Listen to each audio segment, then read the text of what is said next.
Okay. Well, on behalf of Gender Ideal, I'd like to welcome everyone. I'm Flory Wilson. I am the founder and CEO of Gender Ideal. I'm delighted to have you join us for the first of 10 LinkedIn Live series. This series will explore the concepts that are covered in the IDEAL12 assessment.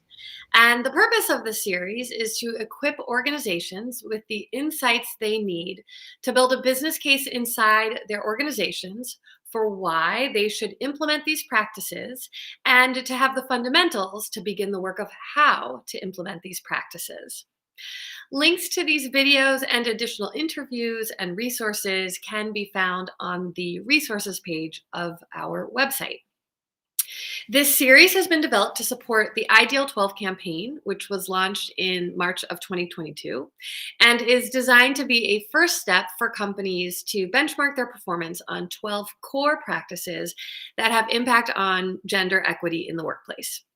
Upon submission of the IDEAL12, companies receive a score out of 12 points and have access to benchmark reports and are encouraged to commit either to making progress on one of those 12 practices covered in the IDEAL12, or for companies that earn close to 12 points, we encourage them to continue on to take the full Gender Ideal assessment, which is a thorough and holistic evaluation of a company's gender performance. You can learn more on our website, www.gender-ideal.org. And we encourage everyone on the call to participate in taking the IDEAL12 on behalf of your organization. One other note before we jump into the conversation, we want this to be useful and interactive for our audience. We encourage you to use the comment section in LinkedIn to ask questions and to add to our dialogue. And we will reserve several minutes at the end of this conversation for audience Q&A. And so with that, let's get started. I am really looking forward to our conversation today with Julia Dow. Julia currently serves as the Vice President of Compensation Services at OpenComp, a software company that empowers high-growth companies to get compensation right and pay employees fairly. Using trusted market data, planning, analytics, and professional consultation in one complete platform, OpenComp simplifies compensation planning.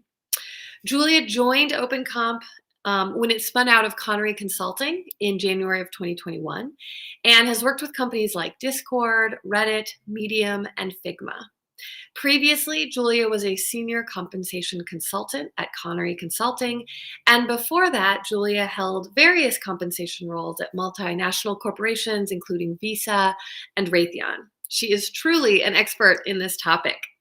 So let's go ahead and dive in. Julia, tell us why doing pay equity analyses is so important for an organization. Are there any risks in not doing a pay equity analysis, and are there specific benefits that you want to highlight? Yeah, so probably both on either side. I think one of the main reasons why it's so important is one, it's really the topic that's going around everywhere, and it's at the top of everyone's mind. And so one, if you do one regularly, it helps to get those processes in check so that you always have fair and equal pay or are striving for it. It also helps build trust with employees. It helps with their engagement, and then ultimately brings more productivity to the workforce. As far as risks, there's of course the legal ones, but there's also unmotivated workforces that might not trust their employer. They might think that they don't have any clarity or transparency into whatever process or whether they're even paid fairly. And so it almost distracts against the work that they could be doing, and it kind of builds a sentiment around a company. So those are kind of risks, benefits. We pretty much touched on a lot of them, but when you think about a regular cadence of doing pay equity checks, it helps you make sure there aren't any unforeseen costs. So the first time you do one, you might have a huge expense because you haven't been consistent in your offer processes or in your promotion processes. And so there's larger gaps that need to be solved for. But if you start to get in a regular cadence of doing one, it also helps you kind of stay on track throughout the process so that you're not always having to make huge changes to pay. Great.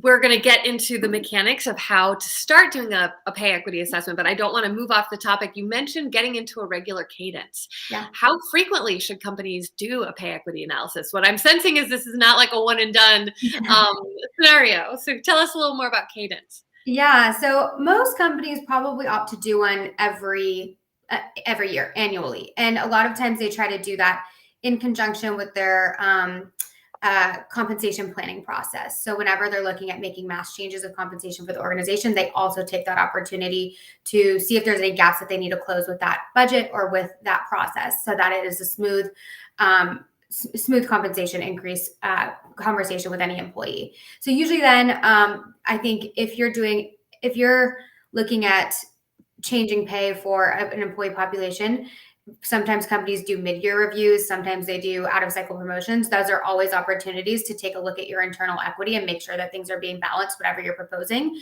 So I would typically recommend at least annually. But if you have more frequent compensation processes, you always want to have some type of check in there.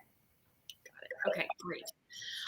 Okay, so let's back up a little bit and talk about how can an organization get started doing this work?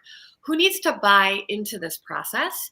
And what data do companies need to have in hand or start collecting? And are there other systems that need to be in place to get started?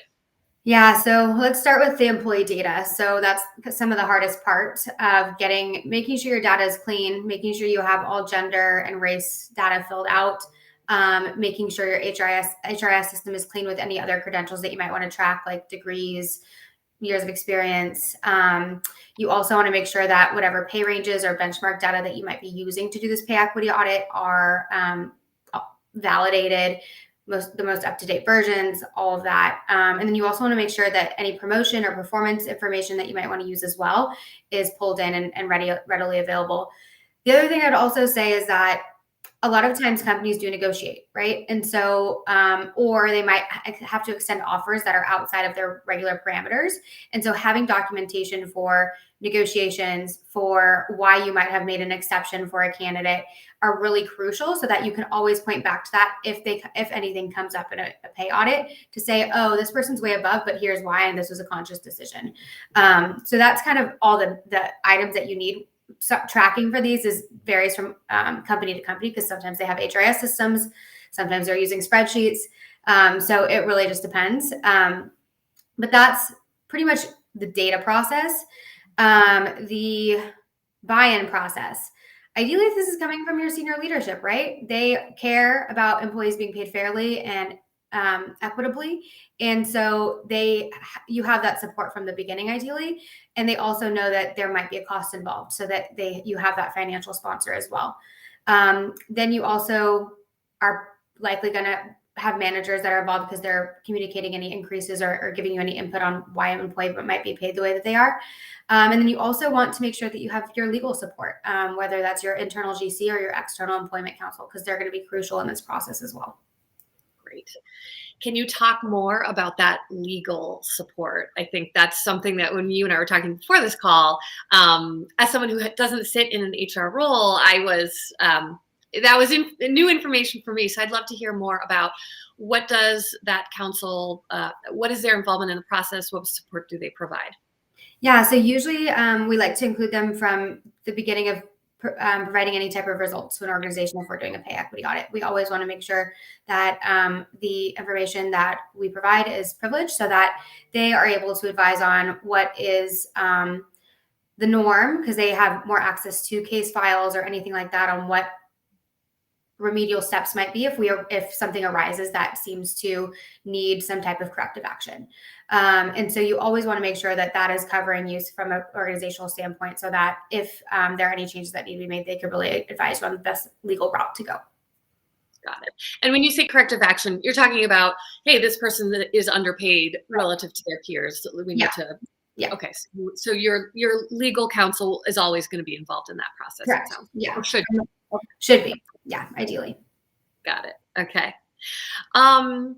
Okay. So you've helped kind of paint the landscape. Actually, one little clarifying question. You said senior leadership really needs to be bought in.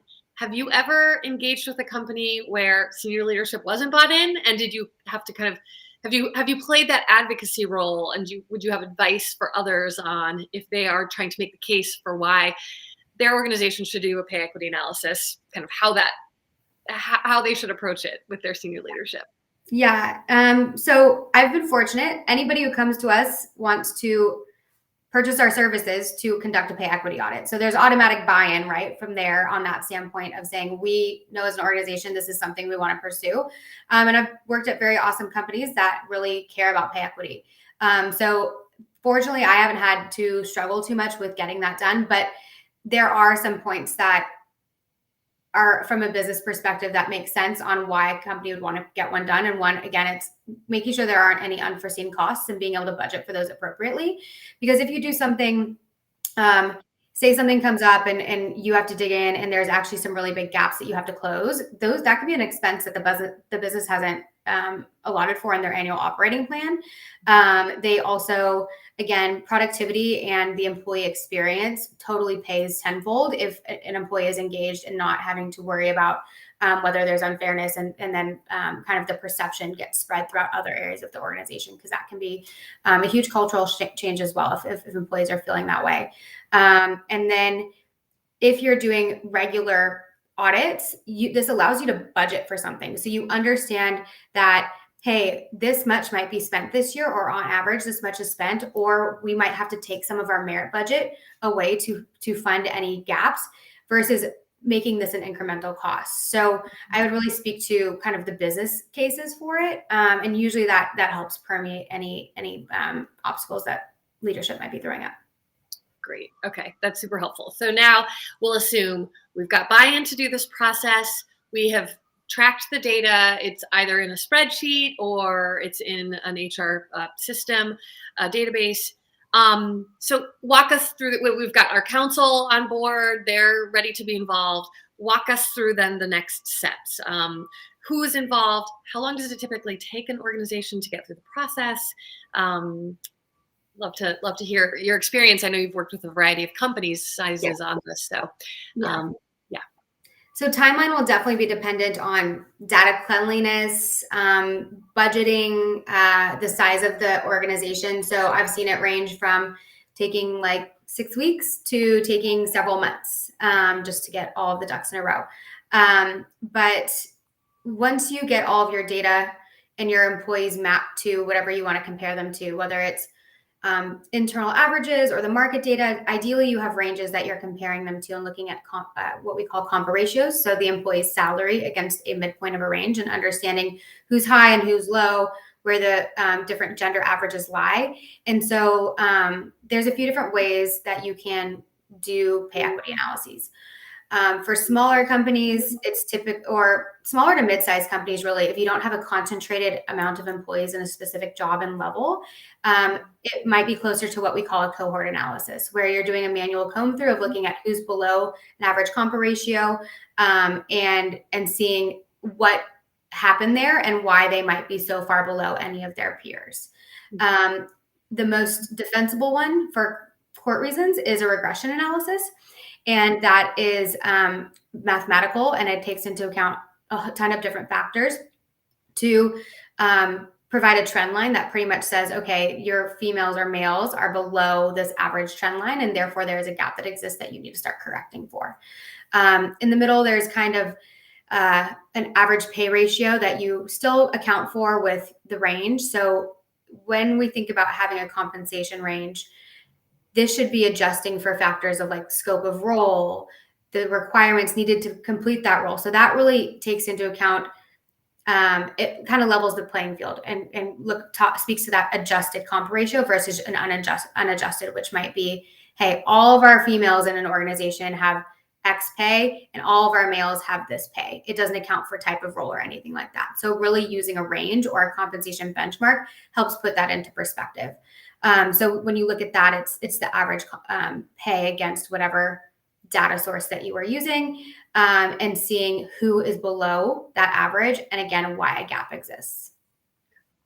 Okay, so I think let me just say back to you what I think I heard, and you can correct me.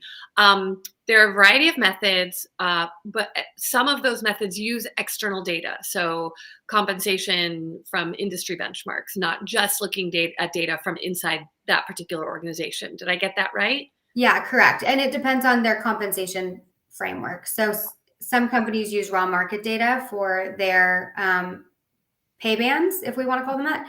So, or they have created pay ranges where it does take external data, but they've made it reflective of their compensation philosophy. And therefore, that's what they're comparing it to. But either way, you want to take a look at like what is competitive for that role and that level versus just saying, hey, what is the average of all female salaries versus the average of all male salaries? Because that takes out a lot of the context and detail from pay. That's super helpful. And then you also mentioned one of the best methods is to do a regression analysis. How many employees does a company need? How much data do you need to use that approach? Is that typically for larger companies? Could a small business use that approach as well? It's typically for larger companies. Yeah, so you probably want to be in the thousands of employees, and depending on if you have, because you still need a good amount of a sample size in like an individual level and role. Most of the companies that we deal with are smaller, and so that can't apply to them because they don't have that statistical relevance to any of the data. So you have to do a cohort analysis. A cohort analysis. Okay, that's great. Tell us a little bit more then about how OpenComp works. I know this is a new tool. You spun it out of a consulting firm that has had a focus and a practice on compensation. So how is OpenComp trying to bring novel approaches to doing compensation and pay equity analyses? Yeah, so first and foremost, we want to get reputable data into the hands of employers so that they can make educated decisions on pay versus this is what a candidate is asking for. This is what a negotiation has looked like for this candidate, and therefore that's what they received. So we really try to start from the beginning of what we would call a compensation roadmap. So starting with a competitive analysis of taking your roles and comparing them to the market data to understand what percentile you're paying at on average for cash, equity, et cetera. And then the platform allows you to then model out different compensation philosophy scenarios. So say that you want to target the 75th percentile of the market for pay. It allows you to then shift that, understand cost, understand how far your employees are from that target that we want to look at.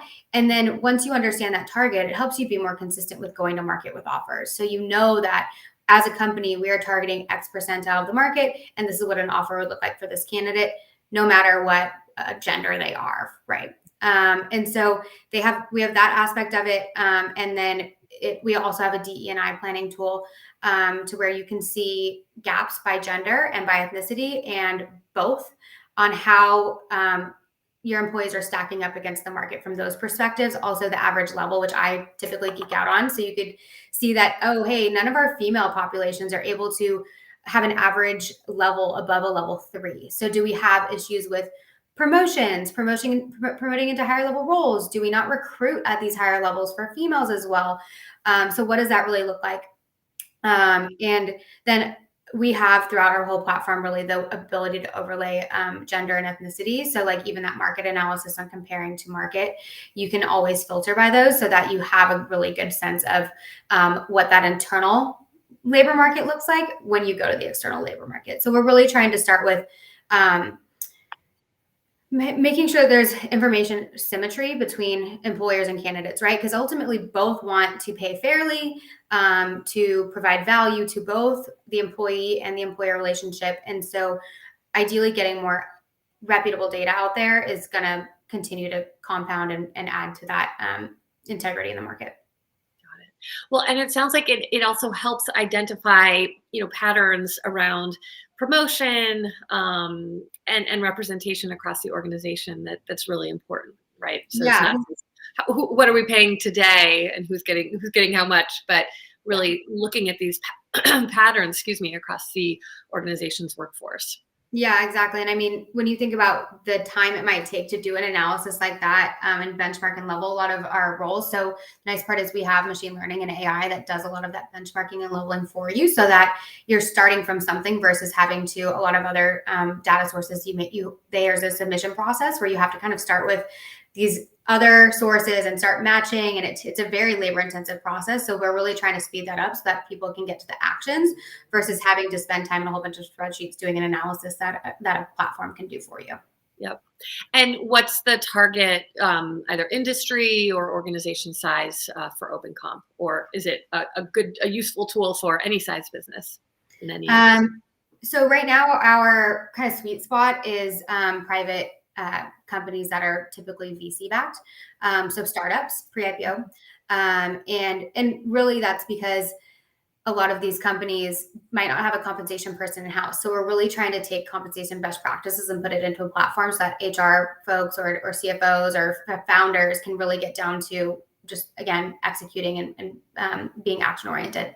Mm-hmm. So really our demographic is really series from seed to series DE, but mostly series A to C is kind of our sweet spot.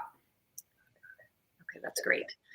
Okay, so I'm going to pull us back now for just a moment. We've talked about how to build a business case to do a pay equity analysis. Then we've talked about the how, the data that's needed. So now let's say we're at the end. What happens? You've done the analysis. Let's say things look pretty good overall, but maybe there have been some inconsistencies that have been identified. What happens then? Ideally, you understand the corrections that you need to make and plan for them in a budget and implement them in the comp planning process of your company. Some companies do it in a different cycle, but really they prefer to do it in cycle with the comp planning process because then there doesn't have to be a separate call out conversation of, hey, there was likely a disparity in what you were hired to do and that gap, or what you were hired at pay wise and the rest of the organization. So you're able to have an easier conversation with that employee, hopefully. And then again, the company can budget for it. If there's increases where the company can't do the full adjustment that they need to, you can do that over a period of time. But I would just advise working with your lawyer to understand what that ideal time period would be. And one of the questions that has come in through LinkedIn, can you talk about transparency in this process? What is the organization's kind of responsibility or what's the best practice in terms of being transparent about this back with your employees? How do employers handle that, or how should they? Yeah, so some companies disclose at the end of a process, hey, we have done a pay equity audit and these were our results. Some companies just do corrections and they don't necessarily talk about all of that. I say transparency. There isn't necessarily a best practice in that because it does depend on organization and education that the employee base and the managers have around any compensation element. So some companies are not very transparent at all. And so talking about pay equity audits and the results of them is just going to probably cause more of an uproar. And so I always recommend kind of easing into a transparency spectrum. So starting with any training that you need to do around just compensation in general and understanding how people are paid the way they are in the organization. What are your values around compensation? Really getting down to that compensation philosophy and which guides all of your compensation decisions. Then training managers on how to talk about compensation with employees. And then we start moving into, hey, we've done pay equity audits. We plan to evaluate this annually. Our females make X amount for every male. You'll see some of the big companies that do announce very, very explicit results, but usually those results are like they're paying 99 cents on the dollar, right? It's really a good news story. And so most companies, I think if there is a gap that they're working to close, they might hold off on some of the details for a while until they get to a better standing.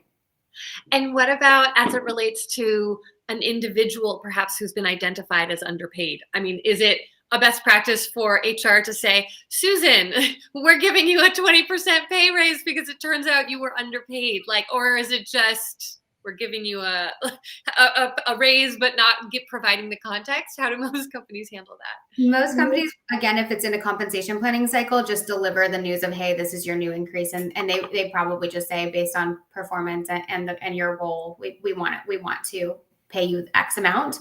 If there is a separate process that is very apparent that it's not a comp planning process, most companies will say, yes, we did a broader pay equity analysis, and this was likely in that analysis on any correction. So some do, and there are sources out there on surveys that have published kind of what most companies do around this. Okay. We have 5 minutes left, and 2 more questions or topics I want to cover. The first is, obviously we've talked about looking at this data through the lens of gender. You have mentioned race. What are the best practices for companies in terms of how should they be gathering that information? How should they track it? And I guess a related question is, beyond segmenting based on gender, race, have you been involved in studies maybe where they've looked at sexual orientation, ability, et cetera? And so if you can talk about, again, what maybe other identity characteristics are that can be used in a pay equity analysis, and also though how that data would get tracked. Yeah, so a lot of race is typically obviously tracked through EEO reporting a lot of times. And so most companies will need to have this kind of data, at least in that format, if they're at a certain size. So I would recommend tracking it from that. There are optional elements that probably come in through your HRIS on veteran status, disabilities, anything like that. And then it usually will ideally feed it into an HRIS system. Or I'm an applicant tracking system first, and then moving into HRIS. And most companies sometimes have a lot of gaps in the beginning if they haven't been tracking it. So there has to be a push to start to fill that out. But most companies struggle to kind of get a full, robust data set because some employees might just not fill it out, right? Especially in large organizations.